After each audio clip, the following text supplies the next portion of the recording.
Hello बच्चों, कैसे हैं आप सब? I hope you all are fine.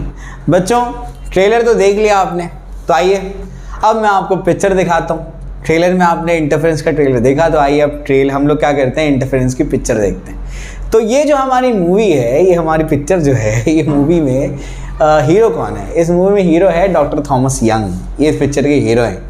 ये मूवी का स्टोरी लाइन क्या है, यानी किसके इर्द गिर्द घूमती है मूवी? तो ये मूवी जो है ये YDAC के इर्द गिर्द घूमती है। मैं कौन हूँ? मैं छोटा मोटा नरेटर हूँ जो क्या करेगा, आपको बेसिकली ये YDAC के बारे में समझाने की कोशिश करेगा।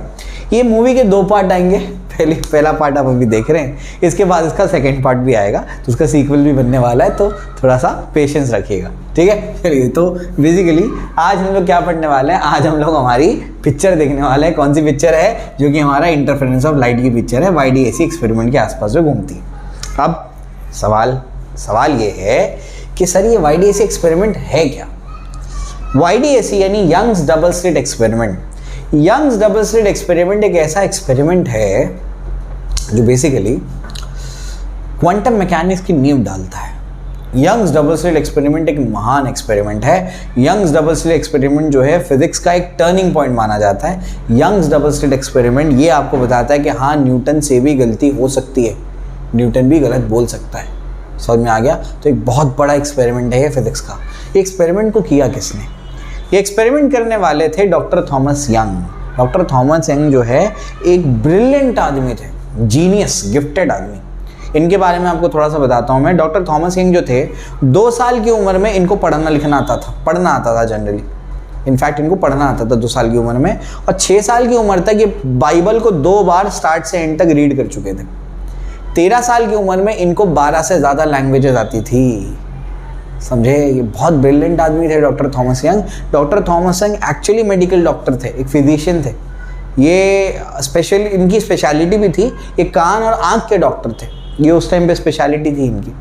कान और आँख के डॉक्टर होने के बाद इन्होंने क्या कर दिया, इन्होंने साउंड के लाइट की स्टडी करना शुरू कर दी।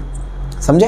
अब क्या, साउंड और लाइट की जब स्टडी कर रहे थे, तो लाइट की स्टडी करने में इनकी रुचि बढ़ गई।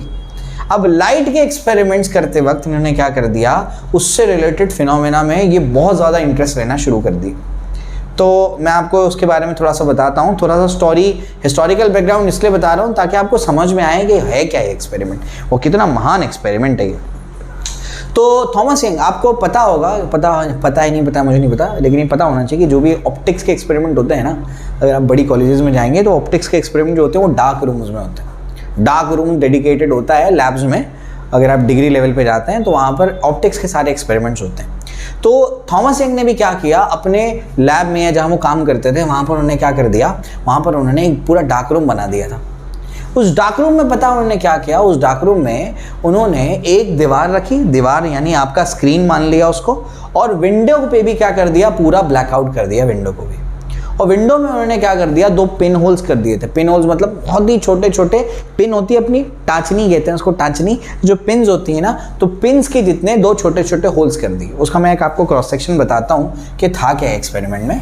ये YDAC एक्सपेरिमेंट मैं पहले ये क्यों पढ़ा रहा हूँ, क्योंकि टेक्स्ट बुक में जो है सीक्वेंसिंग दिया है ना, लिखा अच्छा है, बुरा नहीं लिखा है, लेकिन जो सीक्वेंसिंग दिया है ना टॉपिक की, वो उथल पुथल कर दिया उसके अंदर, प्रॉपर नहीं है। मुझे पहले क्या करना है, पहले ऑप्टिकल पाथ डिफरेंस पढ़ाए नहीं है, पहले ट्रांसपेरेंट प्लेट को इंट्रोड्यूस करते हैं और बाद में ऑप्टिकल पाथ पढ़ा रहे हैं। ये मुझे समझ नहीं आया, तो मैं इसको पढ़ाऊंगा तो उतना ही, इतना टेक्स्ट बुक में आपकी दिया हुआ है, लेकिन मैं इसको अपने हिसाब से सीक्वेंस करके पढ़ाऊंगा, ठीक है। इसी वजह से पार्ट 1 पार्ट 2 करना पड़ रहा है इसको, ठीक है। तो पहले अपन YDAC को सीखेंगे कि YDAC है क्या, तो यहीं से शुरुआत होने वाली है। तो जो उसने सेटअप किया हुआ था ना थॉमस यंग ने, मैं उसका एक क्रॉस सेक्शन आपको बताता हूँ कि किया क्या था उन्होंने। ये थॉमस यंग की विंडो है, ठीक। वो थॉमस यंग की विंडो में उन्होंने क्या कर दिया था, 2 पिन होल्स कर दिए थे। आपको बताने के लिए मैं थोड़े से बड़े होल्स बता रहा हूँ। और सामने क्या थी, एक वॉल थी। वॉल को वो स्क्रीन के तौर पे इस्तेमाल कर रहे थे, जहाँ पर इमेज आकर के बनेगी, ठीक है। क्लियर हो गया? तो यहाँ पर 2 पिन होल्स थे, पिन होल्स का नाम S1 और S2 ओपन ने रख दिया। अब ये विंडो है और ये अपना क्या है, वॉल है। पूरा रूम पैक्ड है, एक विंडो है और यहाँ सामने क्या है, वॉल है, और विंडो को पूरा ब्लैकआउट कर दिया गया है, बस 2 छोटे छोटे वहां पर होल्स रखे हुए हैं, ठीक। क्लियर हो गया? यहाँ पर क्या होगा, यहाँ से सन से क्या होगी, सन से यहाँ पर आकर के बेसिकली सनलाइट आकर के यहाँ पर इंसिडेंट होगी। अरे भाई हमारी खिड़की पे क्या होता है, सनलाइट आकर के इंसिडेंट होती है, तो सनलाइट आकर के जब यहाँ पर इंसिडेंट होगी तो यहाँ पर हो क्या रहा था, आप समझने की कोशिश करो। एक ऐसा ऑब्जर्वेशन थॉमस यंग ने किया जो कि थॉमस यंग को चौंका दिया, जिसने थॉमस यंग को पूरी तरीके से चौंका दिया। कैसे चौंका दिया, क्या चौंका दिया, उसने क्या उससे कंक्लूजन निकाला, मैं आपको बताता हूँ। आइए, तो सुबह के टाइम जब वो आया और आकर के जब रूम में उसने देखा तो यहाँ से सनलाइट ऐसे इंसिडेंट हो रही थी, और सनलाइट जो इंसिडेंट हो रही थी, उस सनलाइट इंसिडेंट होने के बाद यहाँ पर सनलाइट आकर के इंसिडेंट हो रही है, और उसने स्क्रीन पे क्या देखा, यहाँ दोनों से लाइट निकल रही थी, इन दोनों से लाइट निकल रही थी, और स्क्रीन पे उसने क्या देखा, स्क्रीन पे उसने बहुत अजीब चीज़ देख ली। स्क्रीन पे पता है उसने क्या देखा, स्क्रीन पे उसने ब्राइट और डार्क का ऑल्टरनेट फ्रिंजेस का पैटर्न देखा। बहुत अजीब बात है ये, वापस बताता हूँ हो क्या रहा है। हो ये रहा है कि मैं आपसे कह रहा हूँ कि जितने भी ऑप्टिक्स के एक्सपेरिमेंट होते हैं वो डार्क रूम में होते हैं, पूरी तरीके से ब्लैकआउट कर दिया जाता है उसको। तो बिल्कुल वैसे यहाँ पर जो है क्या हो गया, यहाँ पर जो है आपके पास या थॉमस यंग के पास क्या था, एक विंडो थी और सामने एक दीवार थी। तो विंडो को पूरा ब्लैकआउट कर दिया गया, पूरा रूम ब्लैकआउट है, और विंडो में 2 छोटे छोटे पिन होल्स कर दिए गए। अब जो सुबह आकर के देखता है तो दोनों होल्स में से लाइट निकल रही थी, और दीवार पे एक पैटर्न बन रहा था। वो पैटर्न कैसे बन रहा था, वो पैटर्न बन रहा था bright dark bright dark bright dark fringes का पैटर्न बन रहा था। Bright dark bright dark bright dark fringes का क्या बन रहा था, पैटर्न बन रहा था। मतलब ऐसे इसको पट्टियां नजर आ रही थी। कैसी पट्टी, ये ब्राइट पट्टी, उसके नीचे एक डार्क पट्टी, फिर उसको ब्राइट पट्टी नजर आ रही थी, फिर नीचे डार्क पट्टी नजर आ रही थी, फिर ब्राइट पट्टी नजर आ रही थी, फिर डार्क पट्टी नजर आ रही थी, फिर ब्राइट पट्टी नजर आ रही थी। यानी ऑल्टरनेट ब्राइट और डार्क पॉइंट्स उसको क्या हो रहे थे, नजर आ रहे थे। कहाँ पर, दीवार पर। समझ आया, क्लियर हो गया। तो उसने जब वॉल को देखा तो वॉल पे उसको नजर आ रहा है bright dark bright dark bright dark bright dark, ऐसा पैटर्न नजर आ रहा है। अब बोलेंगे तो क्या हुआ, मैं आपको रिलेट कराता हूँ कल के ट्रेलर से। इसको मैं क्या करवाता हूँ, अभी आपको रिलेट करके बताता हूँ कि एक्चुअली ये कितना इंपॉर्टेंट चीज़ है। देखिए, बहुत इंपॉर्टेंट चीज़ है। देखिए इसको देखिए। थॉमस यंग की यहाँ पर जो है वो अपन बोलते हैं ना, मेंटोस खाओ दिमाग की बत्ती जलाओ। तो यहाँ पर मेंटो जो आपका थॉमस यंग है उसका यहाँ पर बल्ब जल जाता है। थॉमस यंग बोलता है ये फिनोमेना, ये पैटर्न तो मैं ऑलरेडी देख चुका हूँ। कहाँ देखा है, उसने बोला ये जो आपको पैटर्न नजर आ रहा है ना, ये पैटर्न वही पैटर्न है जो अपन ने कल वाटर वेव के साथ में करते हुए देखा था। बोलेंगे कैसे, उसने बोला कि यहाँ पर ऐसे हो रहा होगा कि यहाँ से 2 वेव्स निकल रही होंगी। क्या पे निकल रही होंगी, 2 वेव्स निकल रही होंगी, क्योंकि 2 सोर्सेज हैं, और ये दोनों वेव्स आगे जाकर के क्या हो रही होंगी, यानी दोनों वेव, यहाँ से सनलाइट आई, ये होल से और ये होल से पास हो गई, और ये दोनों वेव जो इससे निकल रही है वो यहाँ पर इंटरफेयर हो रही होंगी, और इंटरफेयर होने के बाद यहाँ पर वो ब्राइट डार्क का पैटर्न बन रहा होगा। उसने बोला कि ये पैटर्न आप कैसे रिलेट कर सकते हैं। उसने बोला जो आपको ब्राइट बैंड ऐसे मिल रहा है ना यहाँ पर, वो ब्राइट बैंड क्यों मिल रहा है पता है, क्योंकि यहाँ से भी क्रेस्ट आ रहा होगा और यहाँ से भी क्रेस्ट आ रहा होगा, या ट्रफ आ रहा होगा या ट्रफ आ रहा होगा। दोनों का क्रेस्ट एक साथ आ रहा होगा या दोनों का ट्रफ आ रहा होगा, इस वजह से वहाँ पर क्या बन गया, ब्राइट बन गया। जैसे कल के एक्सपेरिमेंट में आपको बताया था मैंने कि जब दोनों वेव का क्रेस्ट पहुंचेगा तो जो आपका पार्टिकल उसका एम्पलीट्यूड बढ़ जाएगा। जब दोनों वेव का, एक वेव का क्रेस्ट पहुंचेगा, एक वेव का ट्रफ पहुंचेगा, तो एक दूसरे को कैंसिल कर देंगे। तो उसने बोला डार्क जो है ना, ये डार्क इसीलिए बन रहा होगा कि ये वाली वेव का क्या आ रहा होगा, क्रेस्ट आ रहा होगा, और सेकेंड सोर्स से जो वेव आ रही है उसका क्या आ रहा होगा, ट्रफ आ रहा होगा। क्रेस्ट ने ट्रफ को कैंसिल कर दिया, इस वजह से यहाँ पर डार्क बन रहा है। हाँ, तो अपने को समझ में आता, अच्छा ये तो वही चीज है जो अपन ने कल देखी थी। कल अपन ने 2 सोर्सेस से क्या कर रही, वेव जनरेट की, दोनों को इंटरफेयर कराया, उभरा हुआ पार्ट काम पार्ट, उभरा हुआ पार्ट काम पार्ट, उभरा हुआ पार्ट काम पार्ट। कल बताया था आपको मैंने ट्रेलर में। बिल्कुल वैसे इसने कहा कि यहां से भी 2 वेव निकल रही है, ये सन से लाइट यहां पर आई, ये 2 वेव यहां बन गई, 2 वेव्स अपन ने जनरेट की। लाइट वेव्स यहां पर अगर इंटरफेयर करेंगी और इंटरफेयर करने के बाद वहां पर ये पार्ट बता रही है, ये पैटर्न बता रहे हैं। वो कैसा पैटर्न है, वो उभरा हुआ पार्ट मतलब यहां पर क्या है, वो ब्राइट बैंड, और काम पार्ट मतलब बिल्कुल शांत है, वो क्या है, dark band. Bright band dark band, bright band dark band, यही पैटर्न है। और कल के ट्रेलर में मैंने आपको ये भी बताया था कि ये जो पैटर्न था ना, उभरा हुआ पार्ट काम पार्ट, यानी एम्पलीट्यूड ज्यादा एम्पलीट्यूड जीरो, एम्पलीट्यूड ज्यादा एम्पलीट्यूड जीरो, ये ऐसा पैटर्न सिर्फ और सिर्फ वेव ही बना सकती है। ऐसा पैटर्न पार्टिकल बना ही नहीं सकता, ये आपको कल बता दिया था मैंने। तो थॉमस यंग यहां पर भाई एकदम बिल्कुल क्या कर दिया ना, बिल्कुल अड़ गया। थॉमस यंग यहाँ पर इस बात पे अड़ गया कि ये पैटर्न जो बन रहा है ये वही पैटर्न जो अपन ने वाटर वेव्स पे देखा था कि उभरा हुआ पार्ट काम पार्ट, यानी एम्पलीट्यूड ज्यादा एम्पलीट्यूड जीरो, एम्पलीट्यूड ज्यादा amplitude zero, bright dark bright dark bright dark, मतलब एम्पलीट्यूड ज्यादा मतलब इंटेंसिटी ज्यादा, इंटेंस जीरो इंटेंसिटी ज्यादा, इंटेंस जीरो। तो यहाँ पर बेसिकली थॉमस यंग बोलने लग गया कि भाई ये तो वही पैटर्न है जो अपन ने वाटर वेव्स में देखा था, और ये पैटर्न, ऐसा पैटर्न कोई वेव ही बना सकती है, पार्टिकल ऐसा पैटर्न बना ही नहीं सकता। समझ आ रहा है क्या बोल रहा हूं मैं, क्लियर है? तो यहां पर थॉमस यंग ने एक ऐसा एक्सपेरिमेंट लाया था जो न्यूटन के आइडिया को चैलेंज करता था, क्योंकि अगर न्यूटन सही बोल रहा है, न्यूटन बोल रहा था कि ये लाइट तो पार्टिकल है, अगर न्यूटन सही बोल रहा है लाइट पार्टिकल है, तो पार्टिकल लेकर के एक्सप्लेन करके बताओ, आप एक्सप्लेन ही नहीं कर सकते, क्योंकि पार्टिकल ऐसे फिनोमेना बता ही नहीं सकता, आप एक्सप्लेन ही नहीं कर पाएंगे। तो एक चीज यहां से ये भी समझ में आती है कि अगर फिजिक्स में कोई एस्टैब्लिश्ड आइडिया है, अगर आपको क्या करना है, उसको चेंज करना है, तो आपको क्या करना पड़ेगा, एक ऐसा एक्सपेरिमेंट लाना पड़ेगा जो उस आइडिया के खिलाफ बात करता है। अगर आप एक ऐसा एक्सपेरिमेंट लेकर के आ जाएंगे तो उस आइडिया को उठा के फेंक दिया जाएगा और नए आइडिया को वहां पर लिख दिया जाएगा किताबों में। और यहाँ पर भी वही हुआ, न्यूटन के आइडिया को यहाँ पर इतना आसान भी नहीं था, न्यूटन था भाई वो दिग्गज था, न्यूटन की बात तो पत्थर की लकीर होती थी, ठीक, लेकिन न्यूटन की बात उस टाइम पे भी लोग मानने को रेडी नहीं थे, लेकिन इसके बाद एक एक्सपेरिमेंट था, ये एक्सप्लेन कर रहा था, वो बोला था कि अगर न्यूटन सही बोल रहा है तो ये फिनोमेना एक्सप्लेन करके बताओ, कोई पार्टिकल लेकर के इसको एक्सप्लेन नहीं कर सकता था। बात समझ में आ रही, क्लियर है? तो यहाँ पर उसने कहा कि भाई यहाँ से दो वेव, ये ऐसे मतलब अगर लाइट वेव है तभी ये फिनोमेना हो सकता है, तभी ये वो इंटरफेरेंस का पैटर्न बता सकता है, अगर लाइट पार्टिकल होती तो ऐसा पैटर्न तो बना ही नहीं सकती। कल ही आपको बताया था मैंने कि ये जो आपका एम्पलीट्यूड ज्यादा एम्पलीट्यूड जीरो, एम्पलीट्यूड ज्यादा एम्पलीट्यूड जीरो, ये वाला जो पैटर्न है, ये वाला पैटर्न वेव ही बना सकती है, ये बिल्कुल वैसे ही पैटर्न है जैसे अगर अपन ने वाटर के सरफेस पे देखा था, ये बिल्कुल वैसे ही पैटर्न है। ब्राइट मतलब वो उभरा हुआ पार्ट, डार्क मतलब बिल्कुल एम्पलीट्यूड जीरो शांत पार्ट, फिर ब्राइट मतलब उभरा हुआ पार्ट, फिर शांत पार्ट, ये तो सिर्फ वेव बना सकती है। तो यहां से ये सिद्ध हो जाता है कि लाइट वेव है। अभी कहानी खत्म नहीं हुई है, डुअल नेचर में फिर से मुद्दा खुलेगा, अभी फिलहाल तो लाइट वेव है, ठीक है, क्लियर हो गया, क्योंकि ये फिनोमेना एक्सप्लेन नहीं कर पा रहे हम, ठीक है, क्लियर हो गया। तो यहाँ तक तो अपने को बात समझ में आ गई। तो आई होप आपको ये वाईडी ऐसी समझ में आ गया होगा कि यंग का डबल स्लिट एक्सपेरिमेंट है क्या। दो स्लिट्स हैं इसके अंदर, स्लिट्स मतलब ये छोटी छोटी लीनियर ओपनिंग, समझ में आ गया। तो यंग का दो स्लिट यानी दो स्लिट का एक्सपेरिमेंट समझ में आ गया। तो ये नहीं थॉमस यंग का एक्सपेरिमेंट था, बात समझ में आ गई, क्लियर है। तो यहाँ से ये समझ में आ जाता है कि लाइट क्या है, बेसिकली वेव है। चलिए मैंने बहुत समझाने की कोशिश की है इसको, अब क्या आगे बढ़ते हैं। आगे क्या है इसको समझने की कोशिश करिए, अब जो आपको बताने जा रहा हूँ। आगे इसमें यह है कि अच्छा ठीक है, मान लेते हैं कि लाइट वेव है। अगर लाइट वेव है तो इसका ये मतलब हुआ कि आप जिस रूम में बैठे हैं हो सकता है वहाँ दो बल्ब हों। तो अगर मैं क्या कर दूं, एक बल्ब ये लूं, एक बल्ब ये लूं, ये बल्ब से भी क्या कर दूं, लाइट को अपने ऊपर इंसिडेंट कराऊं, ये बल्ब से भी क्या करूं, लाइट को अपने ऊपर इंसिडेंट कराऊं। तो अगर लाइट वेव है तो दोनों बल्ब से वेव निकलेगी, और दोनों बल्ब से वेव जब मेरी तरफ आएगी तो वो वेव तो इंटरफेयर करेंगी, इंटरफेयर करके क्या करेंगी, रिडिस्ट्रीब्यूशन ऑफ एनर्जी हो जाएगा।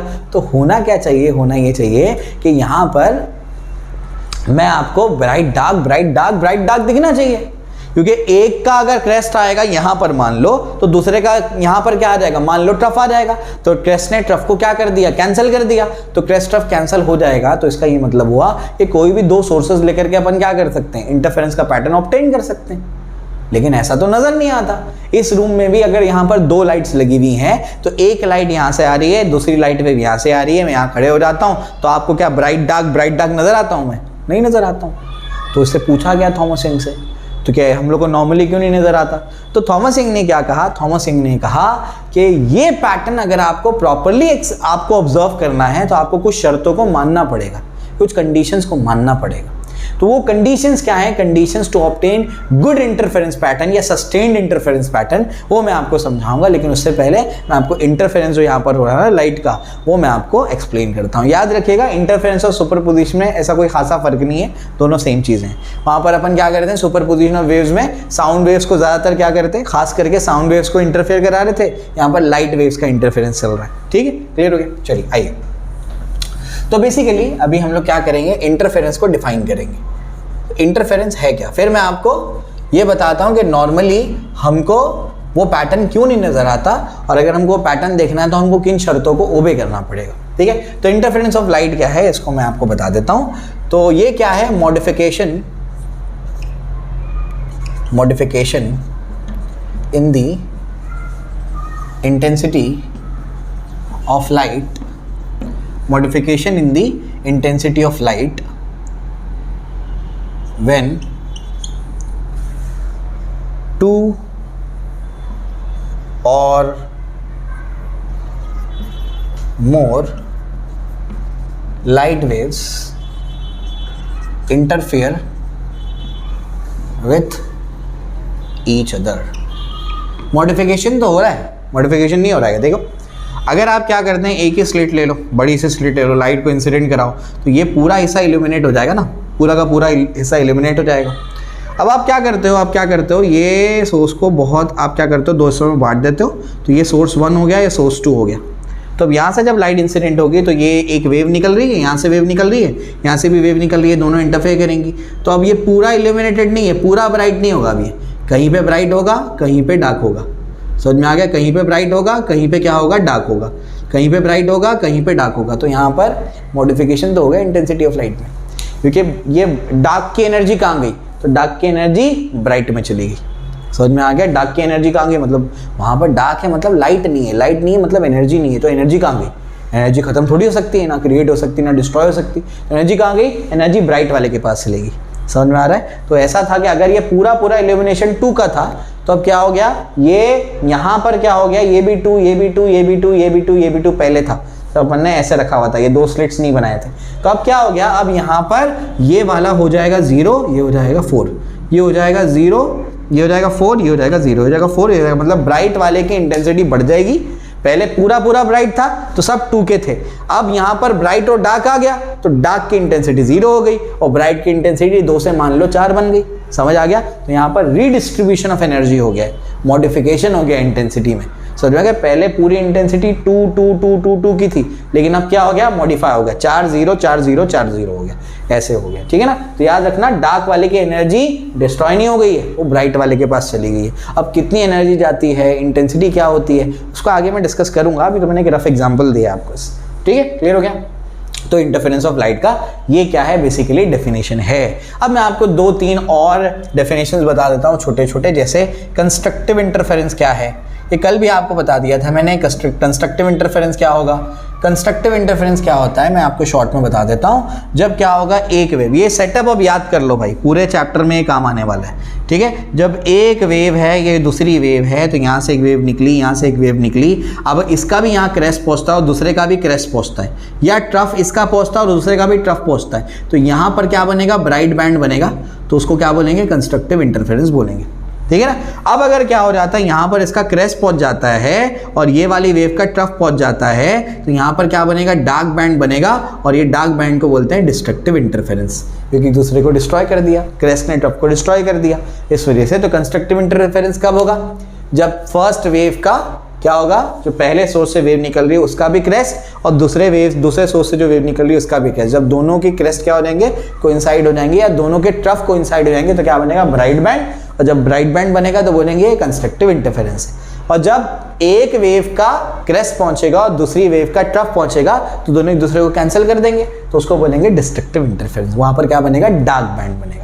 ठीक है, क्लियर हो गया? तो आपको YDAC समझ में आ गया होगा, उसका मैंने आपको सेटअप बता दिया है, इंटरफेरेंस और कंस्ट्रक्टिव इंटरफेरेंस और डिस्ट्रक्टिव इंटरफेरेंस के बारे में बता दिया है। अब मैं क्या करता हूँ, मैं आपको कंडीशंस बताता हूँ इसकी, कि कौन कौन सी ऐसी कंडीशंस हैं जिनको आपको ओबे करना पड़ेगा अगर आपको इंटरफेरेंस पैटर्न एक्चुअली देखना है। ठीक है, चलिए, तो कौन कौन सी ऐसी कंडीशंस हैं, आइए उसको समझने की कोशिश करते हैं। तो सबसे पहले जो यहाँ पर कंडीशन में आएगा मैं आपको बताता हूँ, मतलब क्या थॉमस यंग ने आपको बताया कंडीशंस फॉर ऑब्टेनिंग, क्या बताया, कंडीशंस फॉर ऑब्टेनिंग सस्टेन्ड का मतलब क्या होता है, या गुड इंटरफेरेंस पैटर्न बताता हूँ मैं। सस्टेन इंटरफेरेंस पैटर्न का मतलब होता है कि जहाँ पर अगर कहीं पर ब्राइट बन रहा है तो वो ब्राइट ही बना रहा है, कहीं पर डार्क बैंड बन रहा है तो वो डार्क ही बना रहा है।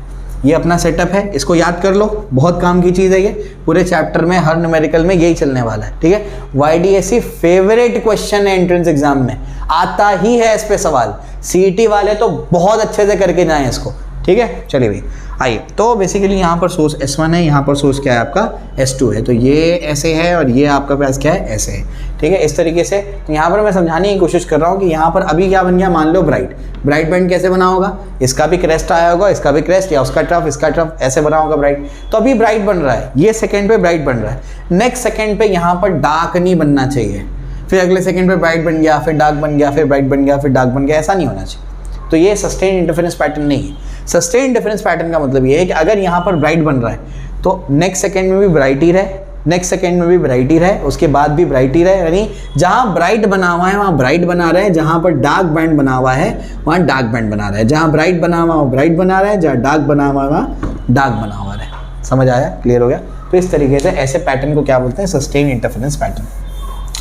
होता क्या होगा, होता ये होगा, समझने की कोशिश करो कि जब ये सोर्स और यहाँ पर एक सोर्स है, दोनों से लाइट आ रही होगी और यहाँ इंटरफेयर कर रहे होंगे और मैं यहाँ पर स्क्रीन बन के खड़े हो जाता हूँ, तो आपको ब्राइट डार्क क्यों नहीं नज़र आ रहा हूँ, यानी मैं आपको इतना नज़र आना चाहिए और इतना पट्टी नहीं नज़र आना चाहिए, फिर इतना पट्टी नज़र आना चाहिए, फिर इतना पट्टी नहीं नज़र आना चाहिए, ऐसा तो लेकिन होता नहीं है, मैं आपको पूरा नज़र आ रहा हूँ। ऐसा क्यों हो रहा है, ऐसा इसलिए हो रहा है कि ये यहाँ पर वेव इंटरफेयर कर रही है, लेकिन वो इतना फास्ट इंटरफेयर कर रही है कि अगर यहाँ पर अभी ब्राइट बना है तो एक सेकंड के कई वे हिस्से में वो क्या हो जाएगा, इधर भी डार्क भी बन जाएगा, फिर ब्राइट डार्क इतना फास्ट हो रहा है कि हमारी आंख उसको परसीव नहीं कर पा रही है। यहाँ पर भी हो रहा है वो ब्राइट डार्क वाला पैटर्न, लेकिन ये सस्टेन इंटरफेरेंस पैटर्न नहीं है, इस वजह से आप उसको ऑब्जर्व नहीं कर पा रहे।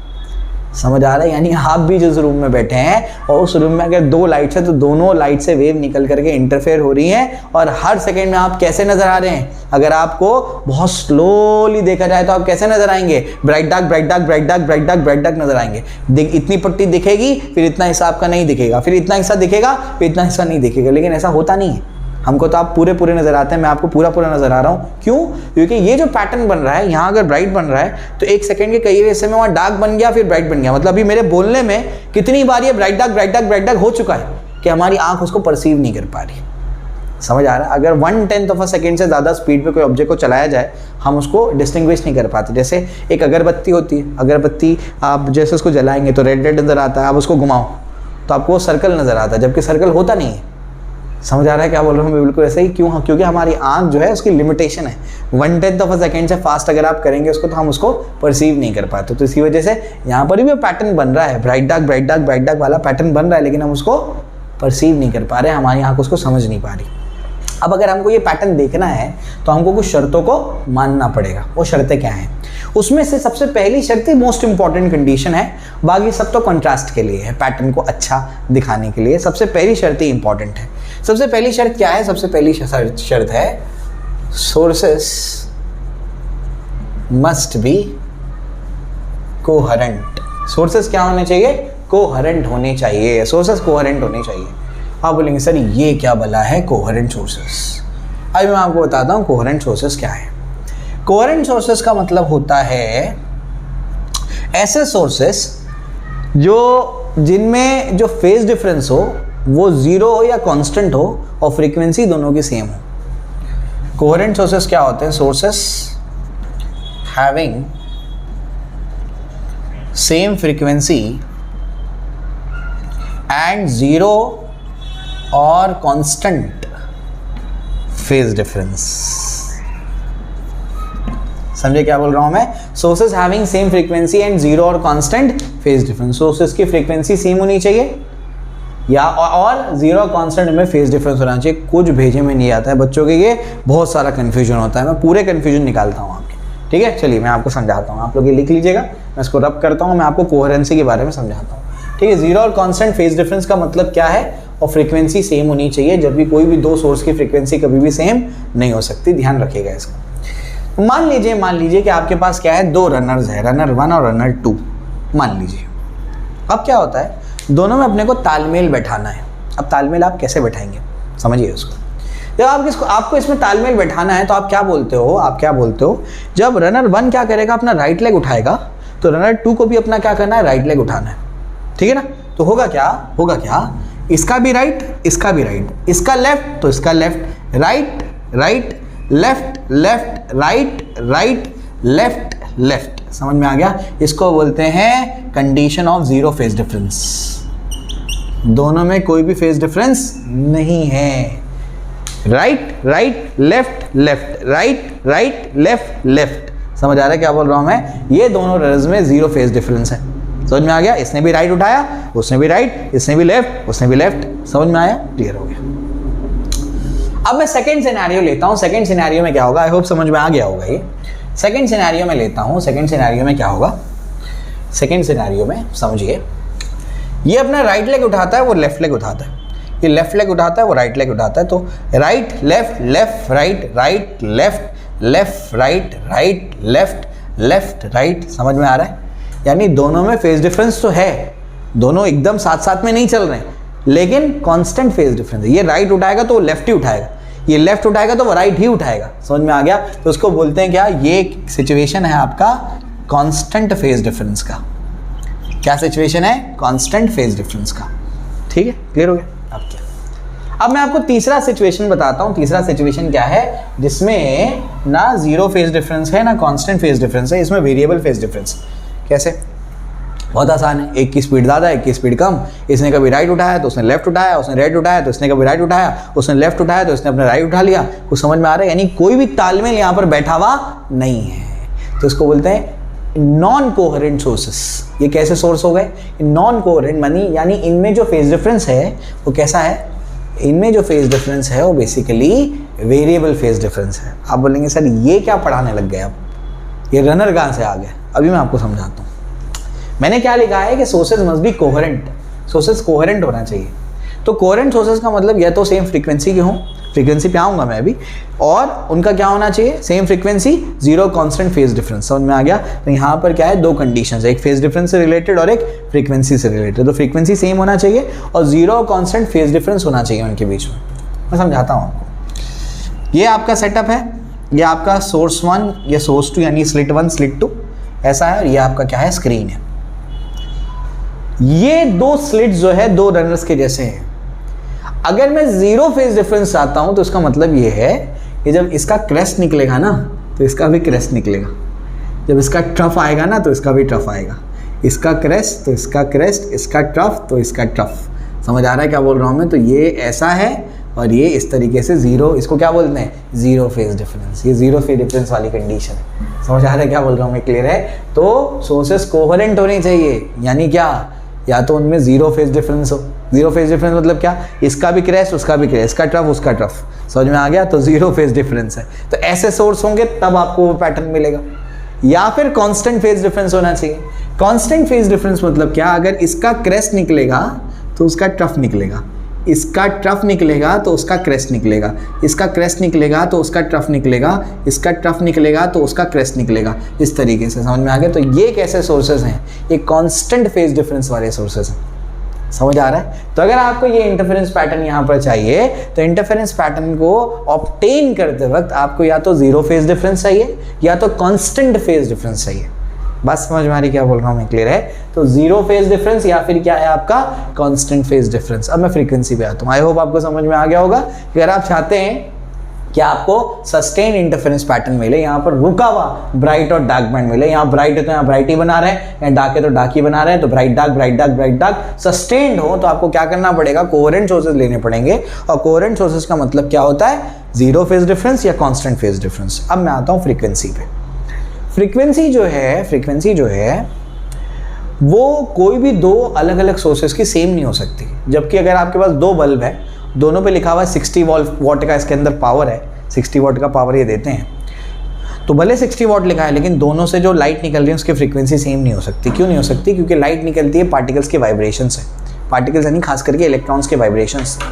तो अगर इलेक्ट्रॉन्स के वाइब्रेशन हैं तो उसको ऐसा समझने की कोशिश करो कि अरबों खरबों इलेक्ट्रॉन है या उससे भी ज़्यादा इलेक्ट्रॉन है, तो सभी के सभी इलेक्ट्रॉन एक जैसा वाइब्रेट करेंगे तब सेम टाइप की यानी सेम फ्रीक्वेंसी की लाइट निकलेगी। ये पॉसिबल नहीं है। मैं आपको एग्जांपल देता हूं कि मान लीजिए आपका जो इलाका है, ये बेस्ट एग्जांपल है इसको समझने के लिए। आपका जो इलाका है उस इलाके में मान लीजिए कि आपके उस इलाके में 1000 औरतें प्रेग्नेंट है और वो 1000 औरतों को क्या होता है, एक साथ बच्चा पैदा होता है और सभी की शक्लें सेम है। ये पॉसिबल नहीं है, ये इम्पॉसिबल इवेंट है। समझ आ रहा है क्या बोल रहा हूँ मैं, क्लियर है? बिल्कुल वैसे ही जो अपने पास इलेक्ट्रॉन्स है जो वाइब्रेट कर रहे हैं, वो अरबों खरबों इलेक्ट्रॉन सब के सब एक जैसा वाइब्रेट करेंगे और एक जैसी फ्रीक्वेंसी की लाइट निकालेंगे। ये पॉसिबल नहीं है। तो दो सोर्सेस कभी भी सेम फ्रीक्वेंसी के नहीं हो सकते, दो अलग अलग सोर्सेस। तो अपने को क्या, अपने को तो कोहेरेंट सोर्स चाहिए। तो अपन क्या करते हैं, एक ही सोर्स लेते हैं और उसकी लाइट को क्या करते हैं, दो हिस्सों में बांट देते हैं। एक सोर्स की फ्रीक्वेंसी तो सेम होगी ना, समझ आ रहा है क्या बोल रहा हूँ मैं? तो एक ही सोर्स लेते हैं और क्या करते हैं, उसको दो हिस्सों में बांट देते हैं, तो अपने को सेम फ्रीक्वेंसी भी मिल जाती है और अपन यहाँ पर चेक कर लेते हैं कि जीरो कांस्टेंट फेज डिफरेंस है या नहीं है। अगर ये कंडीशंस ऊपर हो जाती है, सेम फ्रीक्वेंसी एंड जीरो और कांस्टेंट फेज डिफरेंस, तो आपको जो पैटर्न मिलेगा वो सस्टेन्ड इंटरफेरेंस पैटर्न मिलेगा। वो इतनी तेजी से यहाँ पर जैसे बदलाव हो रहा है ब्राइट डार्क में, वैसा नहीं मिलेगा। यहाँ पर फिक्स्ड ब्राइट की पोजीशन होगी, फिक्स्ड डार्क की पोजीशन होगी, तो आप आसानी से वो पैटर्न को देख पाएंगे। आई होप कोहेरेंट सोर्सेज के बारे में मैंने पूरी कोशिश की आपको समझाने की, कोहेरेंट सोर्सेज होते क्या हैं। ना टीचर समझा पाता है, ना बच्चे समझ पाते हैं, बच्चे बहुत कंफ्यूज होते हैं। इसलिए मैं ऐसे एग्जाम्पल्स लेकर आया हूँ जो तुम्हारे भेजे में बैठा देंगे कि कोहेरेंट सोर्सेज होते क्या है। ठीक है, क्लियर हो गया? अच्छा, कोहेरेंट सोर्सेज बनाने के दो तरीके हैं जो मैं इस मूवी के पार्ट 2 में आपको बताऊंगा, सीक्वल जो आएगा, method for obtaining coherent sources. ठीक है, अभी तो मैं कंडीशंस को डिस्कस कर लूँ। ठीक है, कितने मिनट हो गए? आधा घंटा ऑलरेडी हो गया और 10:30 भी हो गया है। ठीक है, ऑफिस पे हूँ मैं, अभी मैं निकलूँगा, अभी पहले ये कंप्लीट कर लूँ तुम्हारा। तो पहला चीज़ आपको समझ में आ गया है। उसके बाद आगे बढ़ते हैं। आगे क्या है, नेक्स्ट पार्ट। नेक्स्ट, सबसे पहले तो आपको समझ में आ गया सोर्सेज मस्ट बी कोहेरेंट। तो कोहेरेंट हो गए तो आपको क्या मिलेगा, सस्टेन इंटरफेरेंस पैटर्न मिलेगा। कोहेरेंट का मतलब क्या, सेम फ्रीक्वेंसी, जीरो और कांस्टेंट फेज डिफरेंस। ठीक है, उसके बाद क्या, sources must be monochromatic. Monochromatic होने चाहिए सोर्सेज। मोनोक्रोमैटिक मतलब क्या, मोनो मतलब सिंगल, क्रोमैटिक मतलब क्रोमा मतलब कलर। ठीक है, कलर की स्पेलिंग क्या है, COLOR या COLOUR, दोनों सही है। COLOR जो है अमेरिकन वर्जन ऑफ इंग्लिश है, COLOUR England version of English है। समझ में आ गया? ठीक है ना। तो यूके का वर्जन में क्या होता है, COLOUR होता है। ठीक है, तो सोर्सेस मस्ट बी मोनोक्रोमैटिक। अगर मतलब अगर नहीं भी होगा तो पैटर्न तो आपको मिल जाएगा, लेकिन अगर मोनोक्रोमैटिक सोर्सेज होंगे तो मोनोक्रोमैटिक सोर्सेज में क्या होने वाला है, मोनोक्रोमैटिक सोर्सेज होंगे तो आपको प्रॉपर क्या मिलेगा, ब्राइट डार्क का पैटर्न मिलेगा, वरना आपको कलर्ड बैंड्स मिल जाएंगे, वरना आपको प्रॉपर पैटर्न नहीं है। मैंने बोला था ना, सबसे पहली कंडीशन ही क्या है, मोस्ट इंपॉर्टेंट है। बाकी सब क्या है, बाकी सब जो है वो बेसिकली कॉन्ट्रास्ट के लिए है। समझ में आ गया? तो अगर मोनोक्रोमैटिक होगा तो आपको प्रॉपर ब्राइट और डार्क नजर आएगा, एक ही कलर का ब्राइट। यानी अगर मान लो आपने येलो ले लिया तो येलो कलर का ब्राइट और डार्क नजर आएगा। अगर आपने व्हाइट लाइट ले ली तो उसमें तो बहुत सारे कलर है, तो आपको जो यहाँ पर बैंड्स मिलेंगे वो मिक्सचर ऑफ कलर का मिलेगा, तो पैटर्न प्रॉपरली आपको नजर नहीं आएगा। इस वजह से कहते हैं मोनोक्रोमैटिक लाइट का इस्तेमाल कर लो। ठीक है ना। उसके बाद क्या, sources must be narrow. Sources क्या होने चाहिए, नैरो होने चाहिए। मतलब आपने ये जो सोर्स बनाए हैं या आपने जो स्लिट्स लिए हैं ना, ये बहुत छोटे होने चाहिए, बहुत नैरो होने चाहिए। क्योंकि अगर ये छोटे नहीं होंगे तो उसमें डायफ्रैक्शन इफेक्ट्स आएंगे। तो डायफ्रैक्शन इफेक्ट्स आ करके क्या होगा वो तो उसके बाद के पार्ट में मैं आपको बताऊंगा। तो नैरो इसलिए होनी चाहिए to avoid to neglect diffraction effects. अभी भी फिलहाल सिर्फ इतना याद रखना है। इसमें डायफ्रैक्शन इफेक्ट से क्या होगा वो आगे के पार्ट में हम लोग चैप्टर में डिस्कस करेंगे। Sources must be close to each other, must be close to each other. Sources must be close to each other. Sources एक दूसरे से क्लोज होना चाहिए, क्योंकि अगर सोर्सेज क्लोज होंगे, मैं आपको भी आगे जाके बताऊंगा फ्रिंज विड्थ के बारे में, तो ये आपका S1 है, ये आपका S2 है, दोनों के बीच में डिस्टेंस क्या है, D है। तो D छोटा होना चाहिए बोल रहे हैं वो, सोर्सेज क्लोज होने चाहिए। ठीक है, आपका फ्रिंज विड्थ का फॉर्मूला बढ़ेगा lambda capital D by small d, क्योंकि आगे जाके आपको पता लगेगा अगर ये डिस्टेंस कम होगा तो फ्रिंज विड्थ बढ़ेगी, और फ्रिंज विड्थ अगर बढ़ेगी तो दो ब्राइट्स के बीच में डिस्टेंस या दो डार्क के बीच में डिस्टेंस, दो डार्क के बीच में डिस्टेंस जो होगा वो ज़्यादा होगा, तो उससे अपने को पैटर्न को देखने में आसानी होगी। तो दो ब्राइट के बीच के डिस्टेंस को क्या बोलते हैं, फ्रिंज विड्थ बोलते हैं। तो अगर डिस्टेंस क्या होगा, ये जो स्मॉल d है इसका वैल्यू कम होगा तो यहाँ पर फ्रिंज विड्थ बढ़ेगा, और फ्रिंज विड्थ अगर बढ़ेगा तो दो ब्राइट बैंड को देखने में और दो डार्क बैंड को देखने में अपने को आसानी होगी। समझ में आ रहा है, क्लियर है? तो इस वजह से क्या बोलते हैं, वहाँ पर बोला जाता है कि sources must be close to each other. और उसके बाद सोर्सेस मस्ट हैव